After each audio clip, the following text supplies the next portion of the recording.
মাসুমা রহমান নাবিলার শুরুটা ছিল উপস্থাপনার মাধ্যমে, যা তাকে দ্রুত জনপ্রিয়তার শীর্ষে নিয়ে যায়। এরপর নাটকে অভিনয়ের মাধ্যমে তিনি অভিনয়ের জগতে পা রাখেন এবং নিজের প্রতিভার প্রমাণ দেন। ছোট পর্দার অভিজ্ঞতা কাজে লাগিয়ে একসময় বড় পর্দায়ও নিজের জায়গা করে নেন। প্রথম সিনেমা আয়নাবাজি মুক্তির পর নাবিলা রাতারাতি আলোচনার কেন্দ্রে চলে আসেন। এরপর একাধিক সিনেমায় কাজ করলেও গেল বছরে মুক্তি পাওয়া তুফান তাকে নতুন করে আলোচনায় নিয়ে আসে। এ সিনেমায় তিনি দেশের চলচ্চিত্রের সবচেয়ে বড় তারকা শাকিব খানের বিপরীতে অভিনয় করেন, যা ছিল তার জন্য একটি বড় অর্জন।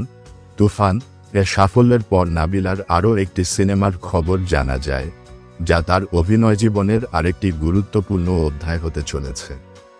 ছবিটির নাম বনলতা সেন, যা পরিচালনা করেছেন মাসুদ হাসান উজ্জ্বল। ঢাকা ও ঢাকার বাইরে শুটিং হওয়া এই সরকারি অনুদানের ছবিটি নিয়ে নাবিলা অত্যন্ত আশাবাদী। তিনি বলেন, সবাই জানে আমি খুব বেশি কাজ করি না, আমার ব্যস্ততা মূলত উপস্থাপনা নিয়ে, কিন্তু বনলতা সেন এমন একটি সিনেমা যা আমার কাছে বিশেষ। এটি আমার অন্যতম প্রিয় কাজ। আমি বিশ্বাস করি দর্শকেরও ভালো লাগবে। 2023 সালের শুরুর দিকে বনলতা সেন এর শুটিং শেষ হয়, যা 2021-22 সালের সরকারি অনুদান পায়। বর্তমানে নাবিলা উপস্থাপনার পাশাপাশি বিজ্ঞাপন চিত্রের মডেল হিসেবেও কাজ করছেন। 18 বছর আগে টেলিভিশনে উপস্থাপনার মাধ্যমে বিনোদন অঙ্গনে তার যাত্রা শুরু হয়।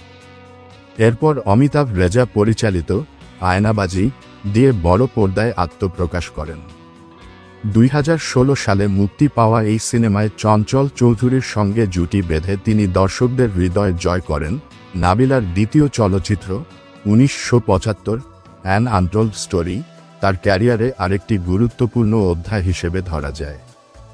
এ ছবির প্রতিটি ফ্রেমে যেন তার গভীর অনুভূতি ও অভিনয়ের গভীরতা ফুটে উঠেছে।